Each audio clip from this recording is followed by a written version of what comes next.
And here we go now with part 2 of Absolute Catwoman issue number 1. And if you're new to the Asylum, don't worry, part 1 of issue 1 is right before this video right over here on the TikTok wing of the Asylum. And also don't forget to check out the description down below where you'll find links that'll lead you to the other wings of the Asylum, including YouTube, Kick, and Twitch. Especially over on YouTube, where you'll find dedicated playlists of all these videos on the Absolute Universe that I've made right here on the TikTok wing of the Asylum, including all the issues on Absolute Batman and even the issues of Green Arrow, and now here pretty soon, both issues of Absolute Catwoman. With many more characters yet to be made, videos on those characters yet to be made, and brought over to the YouTube wing of the Asylum. So again, check out the description down below. Now, without further ado, very brief recap right before we pick up where we last left off. Selena Kyle's in her home over in the UK. She actually has more than one home. I say home loosely. She actually owns her whole entire villa/castle on a remote island over in Italy.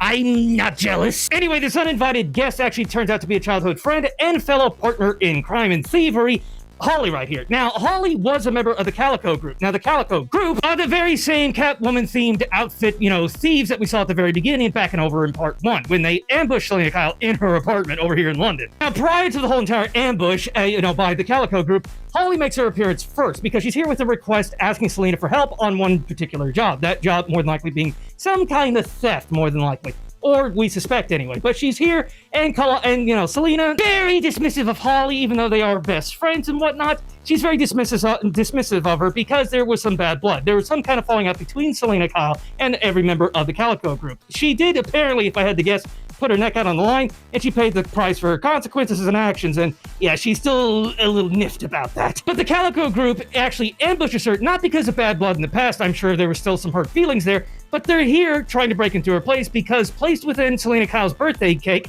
gifted to her by Holly, is this little blue orb. We don't know if this little blue orb is some type of form of technology, an ancient magical artifact. I mean, those DC Comics both exist here, but whatever this thing is, it's so valuable. The members of the Calico Group tried to attack and, ambush Selena. They tried, they failed. And when all else fails, they completely take out her whole entire suite right here at the very top of this building and everything.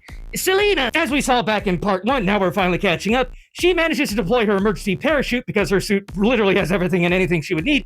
Barely, kind of gracefully at the cost of a dislocated shoulder, is sprained and destroyed other bones and whatnot. She lands, superhero landing, but, still kind of painful. But shrugging off the, excruciating pain, she mounts up on her high-tech bike and chases down the Calico gang on the streets. This is not going to be easy because this is both a theft that she has to perform and a rescue operation. One, the Calico gang has abducted Holly. They have her, apparently the leader on these bikes, has her secured to the back of her bike, and in the bike, with the leader, is that very same orb that Holly tried to give Selena on the sly in the cake. So yeah, again, she's got 2 missions. Save her friend and get whatever the hell this is. A rescue/theft mission that is made infinitely better because Selena, she's really got all the bells and whistles. Her bike is a mech, for crying out loud. Gracefully able to jump and leap over all of the cars that the Calico gang tried to create like this whole entire, just destruction on the freeway. But again, Selena's bike is able to jump and nimbly jump and acrobatically style jump over all these cars and continue the pursuit. Transforming once again back into the bike,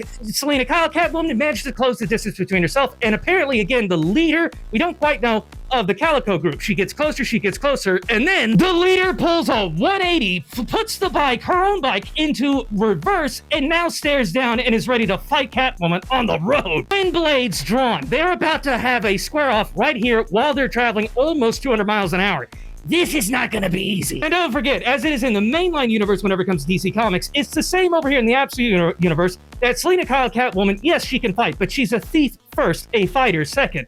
And she is doing good, but whoever the world this is, they are gracefully, nimbly dodging all of her attacks just as quickly and nimble and agile as, Selena Kyle's bike was jumping over all those cars. She can't land a hit. Quite the opposite, she's kind of losing here. So when traditional methods are failing her, Selena tries to use unorthodox and kind of, potentially fatal mistakes whenever it comes to her approach to combat right here to try to land a hit. But again, even those unorthodox approaches to her combat right here, utilizing, her whole entire tail, which we now know is neurologically connected to her suit and therefore her body, she can use this tail like a weapon, like a third arm, and still, whoever this is, she still can't land a hit. And it's getting only worse and worse because the longer Selena stays in this fight, the closer she's getting to, not, being removed from God's server. Now it's time to use the known tactics that she knows. And Selena, she sounds off multiple different forms of combat. She even reminisces about the fact of forms of boxing that were taught to her by Waylon Jones, aka Killer Croc, back over in Gotham City. So there's that connection she has between, Bruce and over there in Gotham City, we know with Batman and everything. But again, she's using everything that she knows and still failing. The gap between them in terms of their fighting skills is too great. That leaves Selena with only one option, and that's to take a hit. This shift in focus was a tactical move. Selena recognized that if she couldn't defeat whoever this was, she wasn't going to rescue Holly. But taking that hit meant she could get close enough to steal the blue orb. This would allow her to create the trail in order to find, track down, and hopefully rescue Holly later. Smart thinking. So Catwoman lives. She has whatever in the world that little blue marble, that artifact is, probably technology, magic, who knows.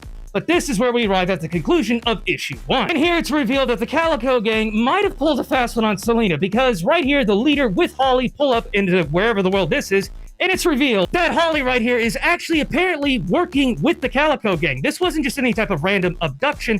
It was all just stage performance. Basically, Holly being placed in harm's way to drag Selena into this, and for whatever the reason, they wanted Selena Kyle Catwoman to take this artifact.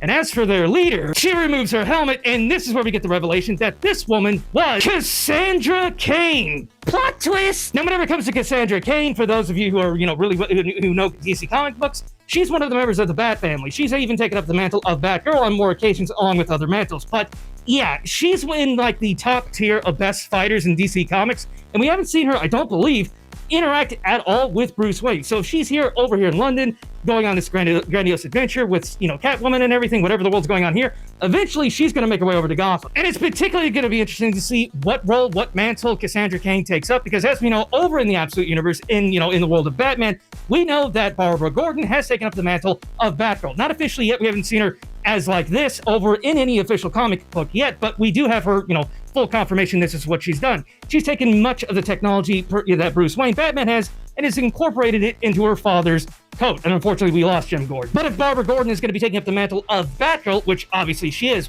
then, well, makes you wonder if Cassandra Cain is ever going to become, traditionally what she's been before, such as Batgirl, among other titles. Who knows? Hopefully we'll get some answers whenever it comes to Catwoman issue 2 that I'll be breaking down later this week. But that'll do it for the breakdown this time on part 2, issue 1 of Absolute Catwoman. If you enjoyed, please make sure to give me a follow, like, and a comment over here, and definitely make sure you hit that follow so I can continue to keep informed on all things video game trailers, comics, movies, and more. And please don't forget to check out the description down below and follow the links to the Wings of the Asylum, including YouTube, Kick, and Twitch. But again, hope y'all enjoyed, and hope to see y'all in the next one.